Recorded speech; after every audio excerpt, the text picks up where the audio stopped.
Hoisin family, welcome back to my channel. If you're new, bienvenidos. My name is Joanna. Today I'm going to be sharing with you how to make a traditional Vietnamese dish known as Vit Quay. Now this dish translates to roasted duck, and I will warn you, it does take some time to make and it may seem a little intimidating to try at home, but I promise you that I've broken down the steps and I'm going to be walking you guys through the process. And like always, I've left all of the ingredients, measurements, as well as substitutions down in the description box. But before I continue rambling on, let's get started. Let's begin by cutting a few fresh aromatics for the duck fillings.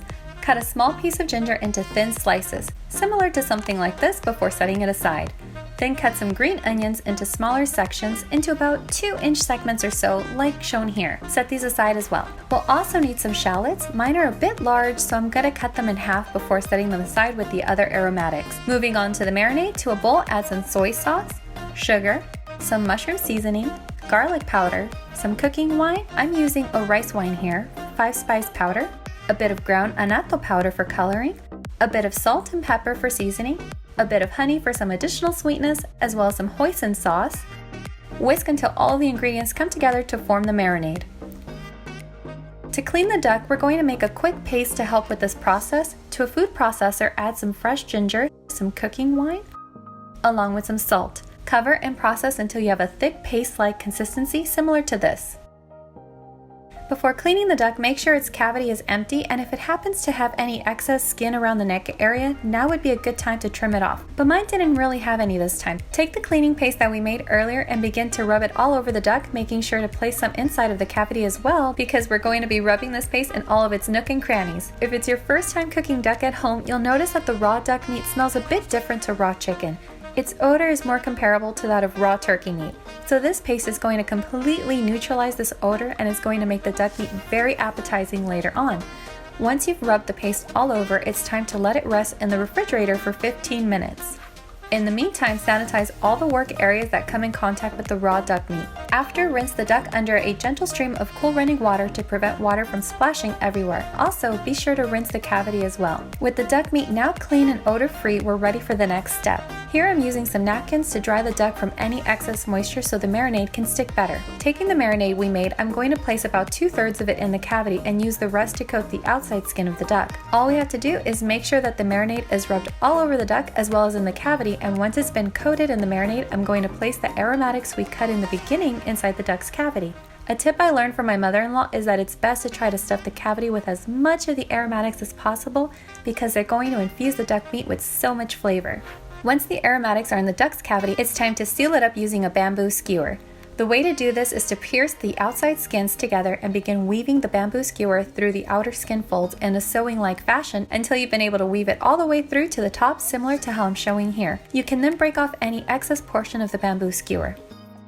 Today I'll be using the suspension tool that is going to help keep the duck elevated while it marinates. I'm going to place this tool inside a large baking dish, then I'm going to skewer the duck through the cavity all the way up through the neck opening, so that it's fully suspended over the baking dish. This is going to allow the skin to begin to dry out evenly as it's marinated. The suspension tool helps mimic the hanging process that is usually seen in the traditional preparation of this dish. However, you don't need this, as an oven rack works nicely too.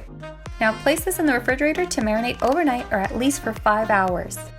When ready for the next step, over medium flame, add some water to a pot along with a few star anise pods, a couple of cinnamon sticks, a bit of soy sauce, apple cider vinegar, and lastly some honey. Give it a mix and wait for it to come to a rolling boil before turning off the stove. Then take the blanching liquid over to the marinated duck and quickly but carefully ladle it all over as shown here. This step helps to tighten the duck skin and begins to render some of the duck fat out.